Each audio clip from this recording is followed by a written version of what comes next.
You are listening to the Concierge Minister Podcast, a place to grow, learn, and be inspired as you discover God's purpose for your life. Here's your host, the pastor you've always wanted without the church, Dr. Kumar Dixit. Well, I'm really thrilled to have somebody who I've known for, we are old because this is like going on like 35 years that I've known Rachel. Rachel Baird is my one true love from 7th grade. I had a crush on her. And she was a few years older than me in school, but you never forget your first love. And so Rachel, there you are. Welcome. You are. Good to see you. Good to see you. So tell me, I know you have a diagnosis of cancer. What describe it? What do you have? And give me a little bit of a background. Okay. I was diagnosed in January with stage 4 colorectal cancer, specifically rectal cancer. So when I had to call and tell that to my brother, we laughed through our tears because I said, I had to get ass cancer. Really, that's the one. It couldn't be another one, another part of the body. Right. But yeah, so I went in I had no symptoms, super healthy, went in for a routine, although early colonoscopy, because as a health educator, I'd read the guidelines had changed. So I'd been asking my doctor about that. I don't have a family history, but because it was routine, I wasn't really concerned. I honestly expected nothing, just was like checking a box. Like, okay, I do mammograms, I do all this preventative care, check the box that I got my colonoscopy. And yeah, super shocking. Really? So this is was this your first colonoscopy? First and only colonoscopy. Wow. As I was coming out of the grogginess of being sedated, they rolled me into recovery, and Lisa had run home because we live really close to the hospital, and they said they would. Lisa is your wife. Is my wife, yeah, and she said she would, just come back and pick me up. It was her day off, so she had things to do, probably chores that I wanted her to do or something, and so they didn't really come and talk to me about anything until she got in there and to pick me up. And I realized when I looked at my watch, it was a lot later than they had said I would come out of the colonoscopy, but I didn't think anything of it. And the doctor came in to tell me that she found a large tumor in my rectum, which is shocking. That was something you'd think you would know. Right. And she was shaken up, and that as a healthcare professional, like looking into her eyes, and Lisa got the same feeling too. It was very shocking because of how shaken she was about it. Mm-hmm. Even though at the time she didn't know if it was cancer or not, I think she had a hankering that it could be. So that was pretty shocking, and that was kind of the beginning of really such a nightmare. Yeah, I can imagine. I mean, how. At that moment, is that when you found out, or did they have to do a biopsy and then? So she said it was, they had taken a ton of biopsies during it, and she said that, and I had to wait to hear. One thing she said, she said something encouraging. Oh, we think, there's some characteristics of the tumor that maybe led her to think it wasn't cancer. But I don't know. When I saw the pictures from the colonoscopy of what it was, I was like, I have cancer. Like that's the kinds of things, the differential diagnosis she told me that I knew in that picture that wasn't. So it was almost like we knew too much. So we just had to wait to hear back from her, which was the path was she was going to try to get it rushed, pathology, to see if she could get me results quickly. So I also called my primary care doctor, who had referred me and who's an amazing man, amazing physician, who I feel very close to. I called him, and he got, just to get a fire under the tests and stuff. So he was like, this is scary, but let's just wait to see what happens. And I think within a couple days, I got the results. She called me at work. Lisa was with me because she also works at the hospital, and we knew when I got the call, I called her. We went into my boss's office and called the doctor back, and she said, you do have cancer, and so we're going to get you referred on. So there's a difference between saying you have cancer to knowing that you have stage 4 cancer? Yes. So the first person I got referred to was to a surgeon. I feel so lucky, first of all, that I have the privilege of living very in close proximity to a wonderful medical center, and that I work there. And I know that this isn't everyone's experience, and I have so much gratitude around how much support and privilege that I've had in this whole situation. And I see how so many people in our country don't have that same healthcare support. And I can't imagine how much worse this whole thing would have played out if I didn't have that. Mm-hmm. So I had to wait, and people have to wait really long time to get in to see specialists, and I had to wait a couple weeks to go to the Huntsman Cancer Hospital, which is affiliated also with the University of Utah. It's one of the best cancer hospitals in the country. And I went in to see a specialist. I also had a bunch of tests, MRIs, all the scans, drinking all the fluids it was doing all of that. Very humbling. I've always been very healthy, and it was very humbling, always is. And we went to that appointment where I was told I would be given the stage at that point. Mm. Lisa and I had a feeling from what the path report said. We knew that it was at least probably a stage 3. Mm.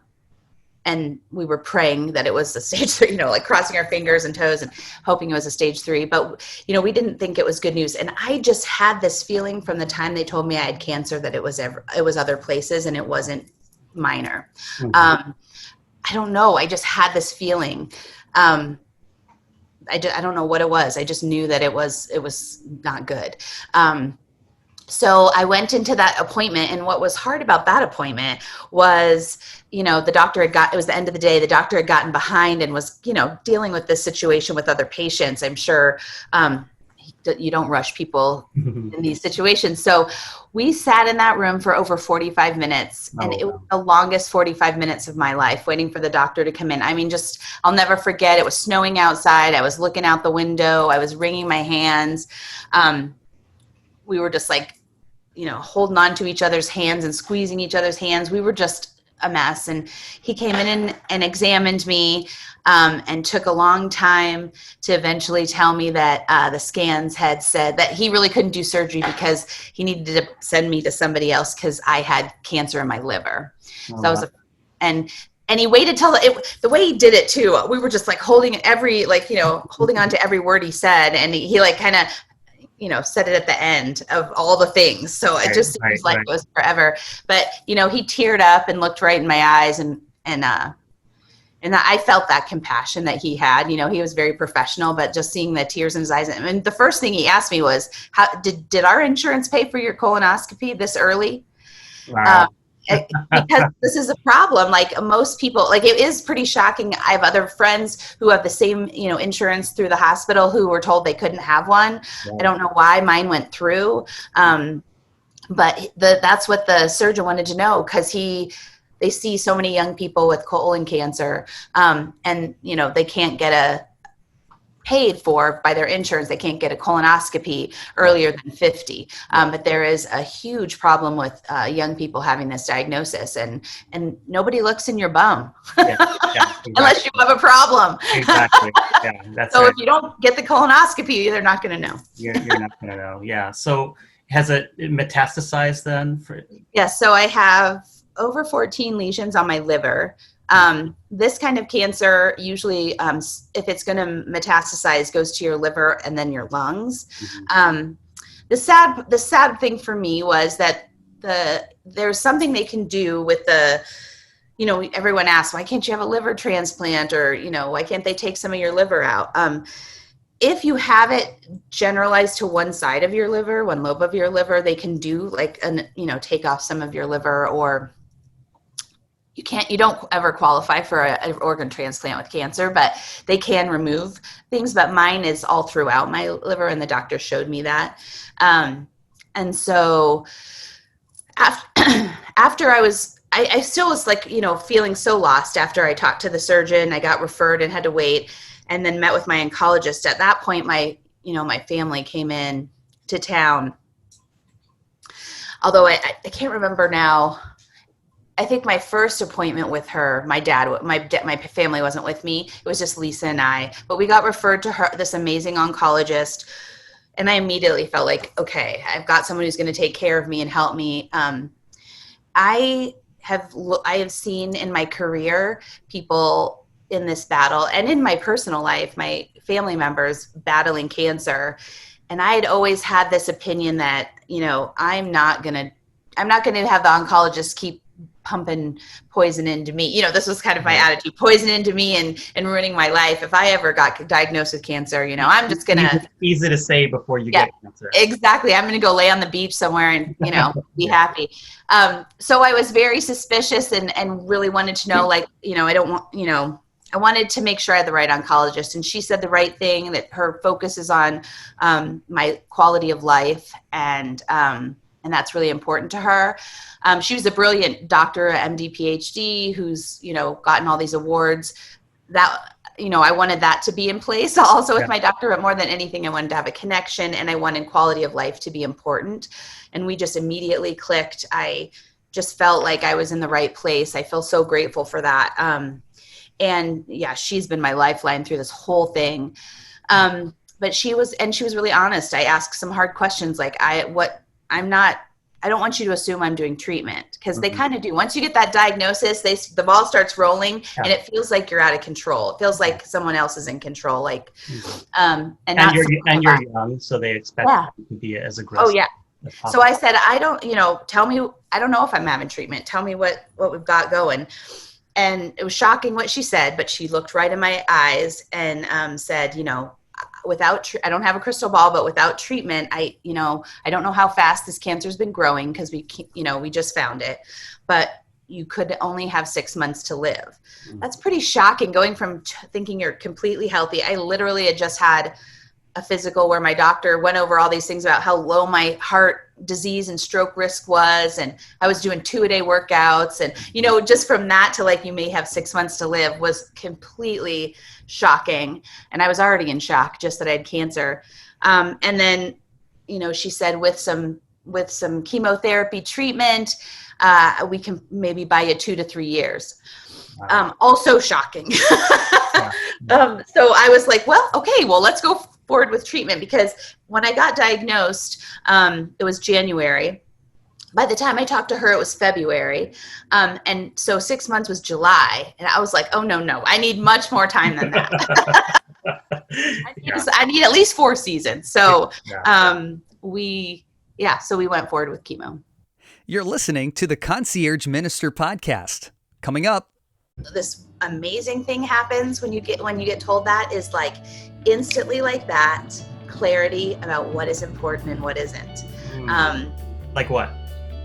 Like you just the small stuff, the things that I easily was irritated by, or didn't have a tolerance for, didn't bug me anymore, or didn't seem important. Just the small stuff. What mattered was love and people and relationships. You're listening to the Concierge Minister podcast. If you want to support this unique ministry, you can make a contribution through Patreon. Become a monthly donor or one-time giver. Your contribution allows Concierge Minister to provide new resources to help you live your best life. Just visit the show notes to find the link to Patreon. It's different, when you kind of feel like you're sick and you feel like in the back of your mind something is wrong with you, and you just, but when you go from just being fully healthy, working out twice a day, enjoying your life, to being told that you have a 6 months, to live, what does that do to you? I mean, what does that do to your lifestyle? What does that do to you emotionally? It rocked me. Like, I have never been rocked before. Like, it took me down. It's the hardest thing. I've been through a couple pretty hard things in my life, but it really just, I felt like my soul just cracked open. The ground, just everything that I thought was real. I don't know. I just felt really scared. I felt scared. I felt shocked. I felt weak. I just felt like, just couldn't believe it. It was just like unfathomable. I would tell everyone when they checked on me, how are you? And I would describe it as, I'm just brokenhearted. I just felt like my heart was broken about it. I also felt this amazing thing happens when you get told that, is like instantly like that, clarity about what is important and what isn't. Like what? Like you just the small stuff, the things that, I easily was irritated by or didn't have a tolerance for, didn't bug me anymore or didn't seem important. Just the small stuff. What mattered was love and people and relationships. And that always had mattered to me. So I was really shaken. I felt like I could hardly stand up sometimes. But I've had I feel like I've gotten a lot of lessons in my life from working in healthcare, and then just family and friends going through tragedies, cancer treatment. And I instantly thought of my friend who is a physician who had blood cancer and had gone through, a bone marrow transplant and all sorts of things. And I had always followed his Caring Bridges blog, and he was an amazing writer, and he's just an amazing spiritual person. His blog changed me, and that was years ago. Just how he handled the cancer, how he handled the diagnosis, and I mean, it really made me want to be a better person. So I had changed. I feel like I had been trying to live in gratitude and be in a place before all of this that really served me well. So I instantly went to what he gave me as advice when he heard about my diagnosis. And this was something that was a theme in his blog. And that was, there's so many things out of your control, and you just got to focus on the love. And that's what he said. You're going to get so much love coming your way, and you're going to feel so intensely love, and focus. That's where your focus needs to be. That'll get you through. And I instantly, as a healthcare professional, the first thing you want to do is like go to the research and read all this stuff that's just going to scare me, right? Yeah. But I also don't want to bury my head in the sand. I want to know what's going on. But I really just had to like close that. I'm a planner, and that planner had to just be shut down. I had to focus on the here and now and the moment and the love, or I couldn't make it one moment longer. Oh, I also needed medication. Yeah. You mean like mental health medication? Yes, I needed medication for anxiety. I needed medication to sleep at first. Right now, currently, I'm not needing that. But it's been 8 months. Yeah. But at first, I really needed medication, mental health medication. So you were told you're going to live for 6 months. You're in month 8. I mean, how do you look at it that way? Like every month is like a new, a lease on life? Every morning that I open my eyes, that's how I feel. And I felt that way before, not so personally and intently. But my patients have taught me that lesson to be to have gratitude for every day. And just because, I know we don't know what that tomorrow's ever going to be there for us. And I've felt that way my, whole life, believed that my whole life. But just the gratitude it was even greater for each day and each moment. What was hard is waking up every morning and remembering, it did feel like waking up in a nightmare, but also I just had to say, but I'm here now. I'm so glad. Kobe Bryant died right around when I got diagnosed. And I just, that like kind of was like a wake-up call to me at the moment. I was early in my diagnosis, and I was like, his life, it was over like that for him. Yeah. And I have this, I can say my goodbyes, or I can do what I need to do. And that, I don't know, that had a huge impact on me, that like I had this opportunity to get through this and choose the way it was going to go. How did the actor from Black Panther who died of colorectal cancer, how did that affect you? Because I know that must be like so jarring.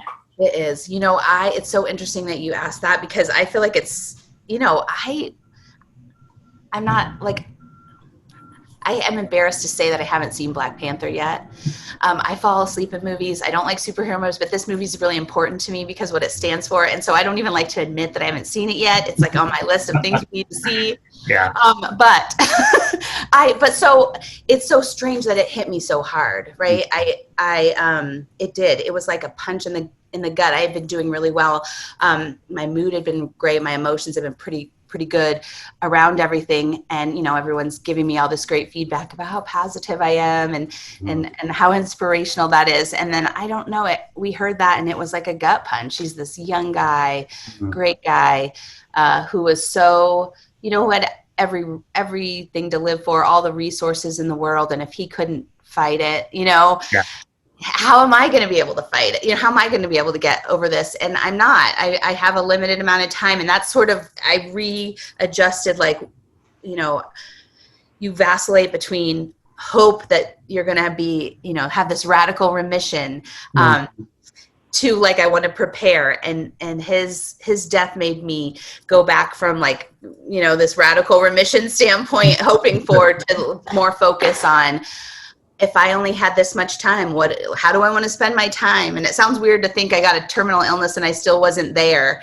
Yeah. But I think I had changed my focus to having hope because, you have to. Not that I wasn't admitting I wasn't going to make it a long time, but I just had my focus on the hope. And I needed to kind of refocus and make some decisions. It's been tough. And I have to tell you, I've emotionally been struggling since then. Mm-hmm. I can imagine. Can we talk about your spiritual journey? Yeah. I mean, I know you grew up as a Christian.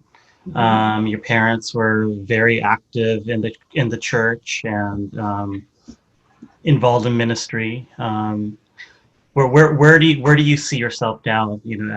If I could give you a label, what label would you put on these days? You're listening to the Concierge Minister podcast with Dr. Kumar Dixit.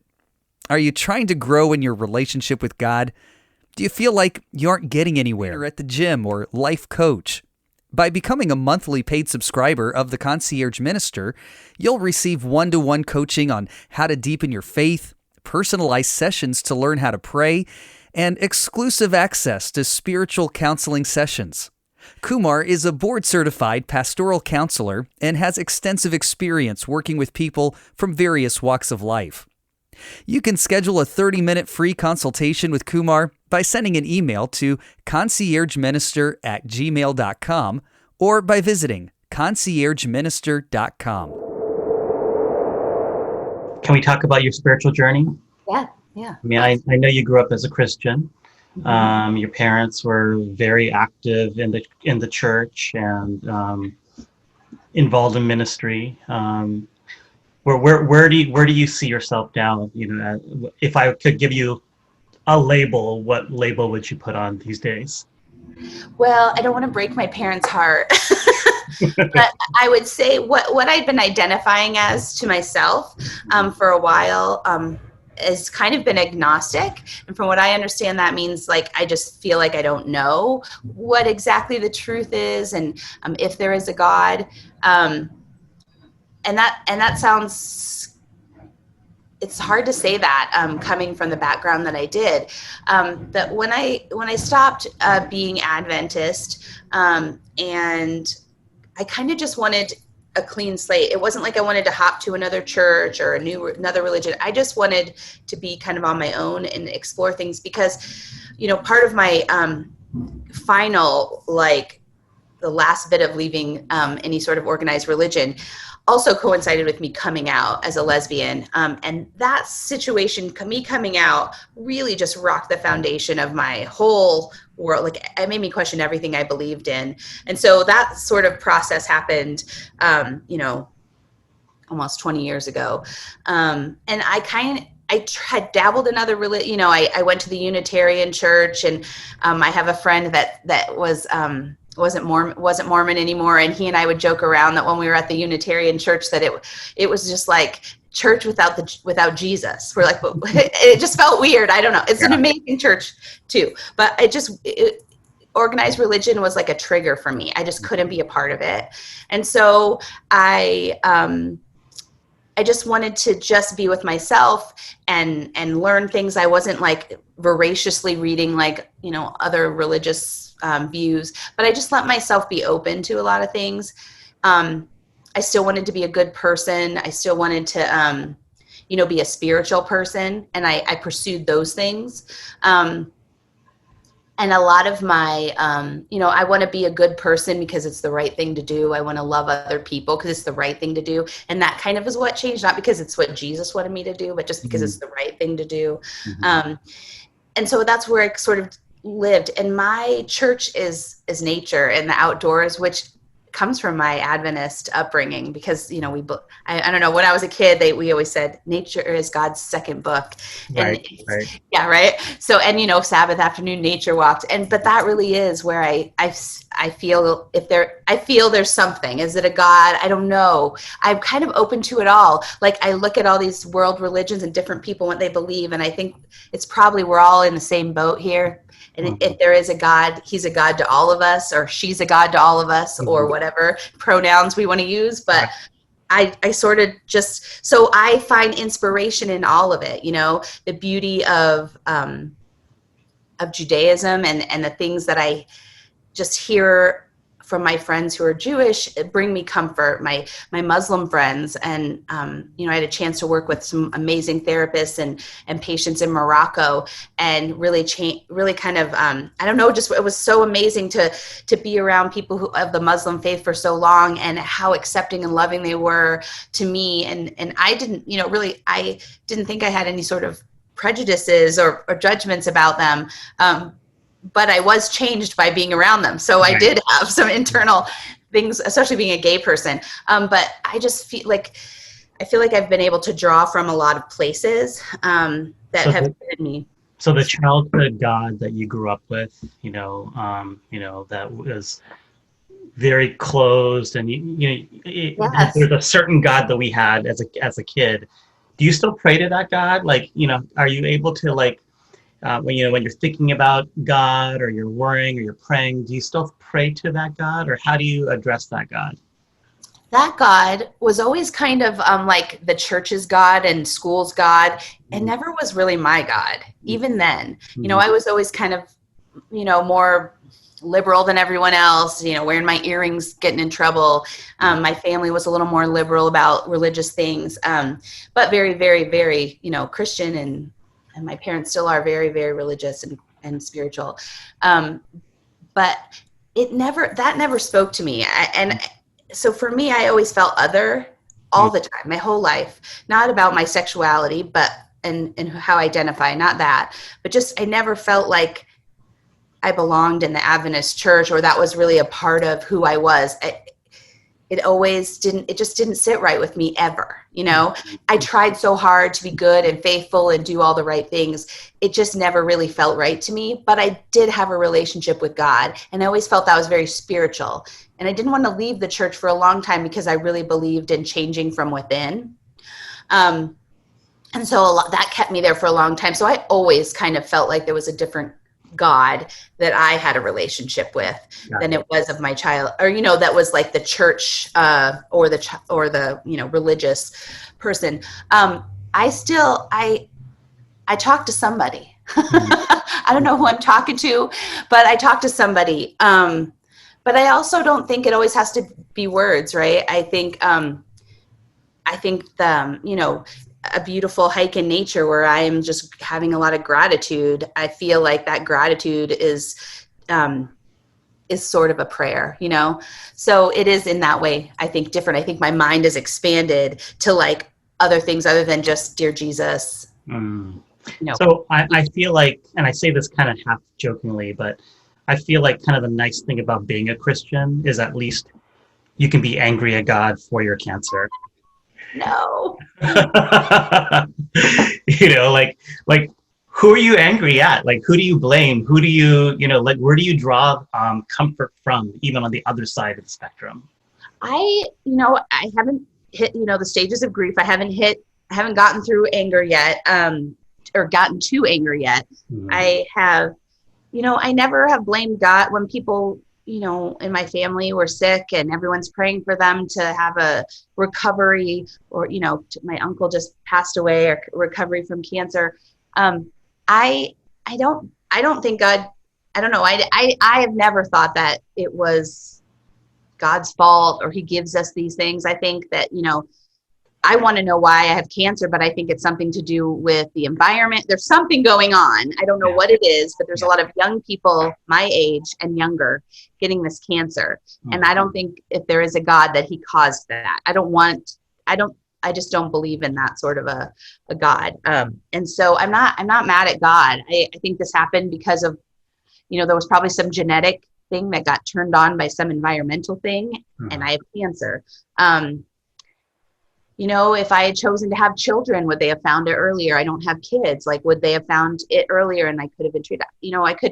I could drive myself crazy with, like, I wasn't vegan soon enough. I wasn't healthy soon enough. Like, I ate Taco Bell too much when I was, so now it's kind of a joke because I'm always like, oh, maybe Taco Bell's why I have cancer, like jokingly. But I think working in healthcare, the science, we just don't know, being science like based, we just don't know. And I don't have anyone to blame for my cancer, but I don't think there is anyone to blame for my cancer.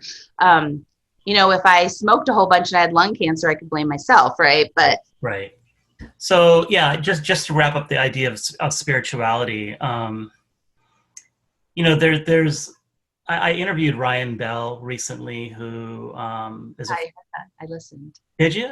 Yeah. We all come from the same background, so I can use insider language and you will understand what I mean by that, So there's, I was jokingly telling him that, there's always this God-sized hole in your heart where, I think it came from C.S. Lewis, where it's like, no matter what, it doesn't matter how like atheist, agnostic, secular you think you are, there's still that little hole in your heart that's God burning in your heart. Do you believe that? I think so. I don't know.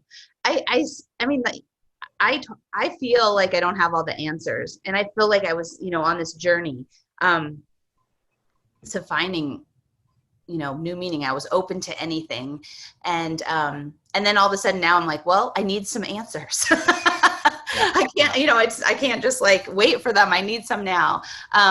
So I don't feel like a hole to my heart. I feel like I have peace about a lot of things, spiritually. I don't know. The thing that scares me a little bit, at first it didn't, is because I don't have any sort of context for death, outside of my religion. That's where I'm at, where I feel like I want some answers. And, your interview I listened to with Ryan, and him talking about what he believed, that really, that when we die, there's nothing else, that it's just, we're done. I don't like that. Like, that was sort of, I was washing dishes listening to that, and I was like, oh, I stopped. And I was like, yeah, like, this is my thing. This is what I've been wanting to call and talk to Kumar about. So I think that's where I'm like, and I felt this way through so many losses and hurt. Like, I wish I believed, last year when my uncle died, part of my heartbreak was, I don't know that I believe that I will see him again. I don't know what I believe. And so, my dad had so much comfort in knowing he was going to see him so soon. Yeah. And I want, like, gosh, that's one thing I wish I believed all that stuff still, because that would bring me so much comfort. And I don't know. I don't have that comfort. And when I first got diagnosed, I was okay with that. This real peace, like, I'm just going to go to sleep and that's it. Like, it'll be like I went to sleep. There's nothing to be afraid of. Because I was raised in a religion where there wasn't, like, you didn't die and go right to heaven, like the dead know not anything, that's burned into my brain. That's not comforting at all. I mean, I feel like that doesn't comfort me at all.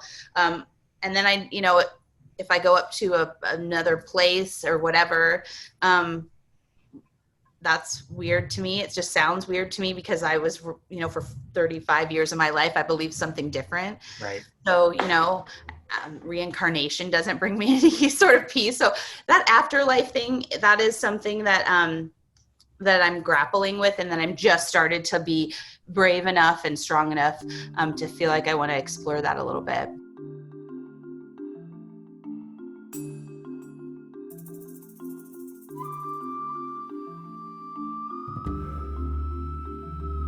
When I knew you as a kid, I always knew you as just like the very, very popular girl, fun-loving, laughing all the time. Like you had a very large laugh and happy. I don't know if that transcended into adulthood, but I just always think of you as kind of this optimistic, happy person, you know. What keeps you happy these days? Like where do you rely? You know, where's your source of joy and hope? I think I'm so blessed, first of all. I have everything I need in my life. I feel really grateful that I've had a fulfilling career. That was something that was really important to me to achieve. Also, I found the love of my life and we have a great relationship and a great life. We've really set our life up to be just so much fun. And so I think just every moment of even before all this happened, every moment of my life, I was so grateful. I loved my job. I love where I live. I love the things I get to do. I love to travel. I love my family. I just feel so grateful. I have so many blessings, and I really just try to focus on that. I also, when this first happened, the outpouring,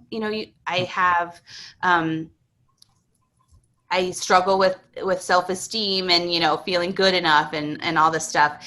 And just the outpouring from my colleagues at work and from family and friends, from my parents' friends, from people that, I went to school with, all the Adventist community of my parents in Ohio, the support and love that they poured out to me, like that has brought me so much strength. And I'm a person that it's hard to take a compliment. Mm-hmm.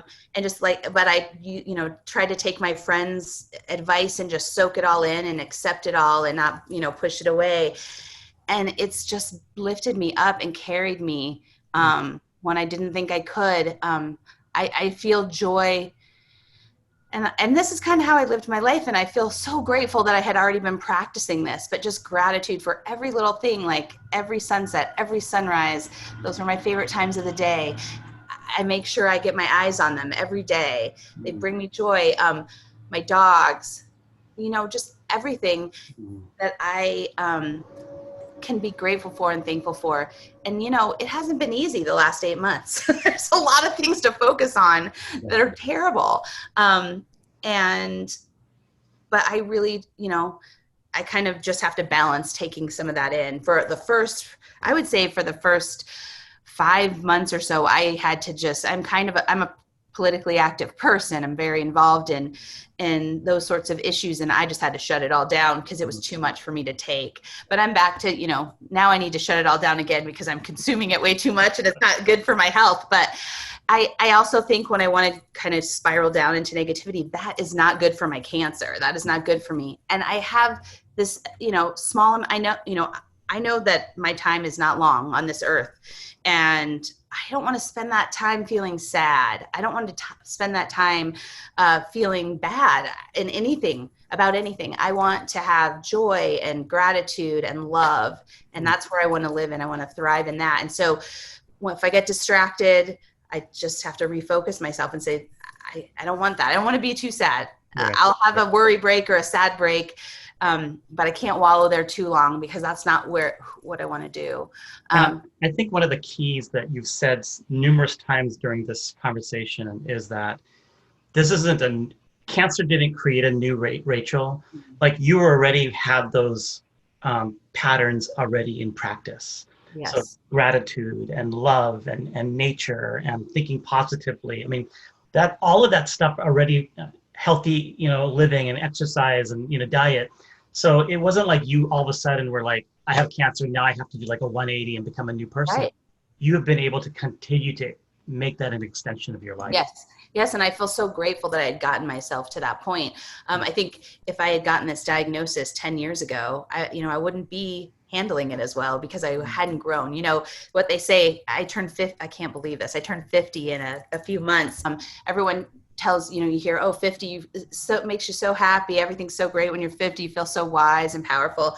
Well, I wasn't having that attitude about turning 50. I was like fighting it. I was like every day, is a day closer to 50. I got to run more miles. I got to, restrict more calories. That's where I was. But then I'm just so grateful because it is true. You really have, by the time you're 50, you really do start to figure some things out and accept some things and are at a good place. And I feel so grateful that my cancer came at this time in my life when I felt, even though I thought like, wow, I'm in the best place ever and I get cancer, but really it prepared me for the cancer. Really did. So many things have fallen into place in the last few years that are making this journey, as I like to call it, better and more bearable. That's beautiful. Do you have a bucket list? I do. I do. I've had one for a while, even before all this, so I haven't added to it, but I do have a bucket list. I want to do some more traveling. Everything. I was handling cancer pretty well, and then COVID hit, and I have to tell you, all my gratitude journaling and all my cancer journaling and all this stuff I was doing, reading, it just kind of like the brakes went on, and I've just been trying to survive in this COVID environment. But I do have a journal that I made a list of things I want to make sure that I do. But I think part of that is letting people know how I feel about them. Mm-hmm. Also, there's some places I would like to see, but it's weird. It's bucket list stuff like I want to make sure my closet's tidy and that I get my pictures organized. Yep. It's all my procrastinating is on projects like that I want to, get done. Yep. There's some things I want to make. I just want to make things easy for Lisa. Things like I wanted to have in place, things that I want to happen after my passing. And I wanted that sort of thing to be taken care of so I can just have peace of mind. And I want to plan for a good death. Like we plan for life, I want to plan for a good death. So it's a weird bucket kind of list, but it's not like I want to go skydiving or anything like that. I feel like the things I've really wanted to do, I've gotten to do. I think I'm sad if I can't travel, if I can't have more adventures with Lisa. We love to travel. I also want to spend time with my nieces, my brother's kids. I really want to see as much as I can of them growing up. That's kind of part of my bucket list is to spend time with them and with my parents. And of course, my lovely wife. But it's not relationships. Relationships. Yeah, mm-hmm. More than anything, more than just things that I want to do. That's awesome. Yeah. Thanks, Kumar. Thank you so much for taking the time to share. I mean, this is like such private matters of your life, and you were willing to share this with people. I really am grateful for that. Well, I'm an open book. That's kind of how I always am. So, but also I just want to say on your podcast that, if get a colonoscopy, people fight with your doctors if you're 45 to 50 to get that early colonoscopy, and any sign and symptom that you have, get it checked out, because the earlier they can diagnose it, the easier it is to treat. So I just like to say that every time I can. Absolutely. I've had 3 colonoscopies so far. I've always had GI issues, so I'm like Mr. Colonoscopy, and you're good at that bowel prep. Oh man. Oh yeah. That prep, man. But, I don't know if I'll include this in the podcast, but, I have a primary care physician who just loves when I see her, because she says it gets her for like another month of just laughing. But, I walked in about a year ago and I saw like the lube on the side of the table, and I was like, oh great. Like, this is it. This is the probe. And so I didn't say anything. And then she was like, Mr. Dixit, we need to, do a rectal exam. So I go into my fetal position, and she doesn't know, but I have like my phone with me with my iTunes on. And just as she's like putting her gloves on, I put on Sade's No Ordinary Love. And she like almost fell over. She was just like, okay, this is it. She's like, this is a new low. This is like, I can't even, so it was pretty funny. Good stuff. You got to laugh. That's you do. You gotta laugh.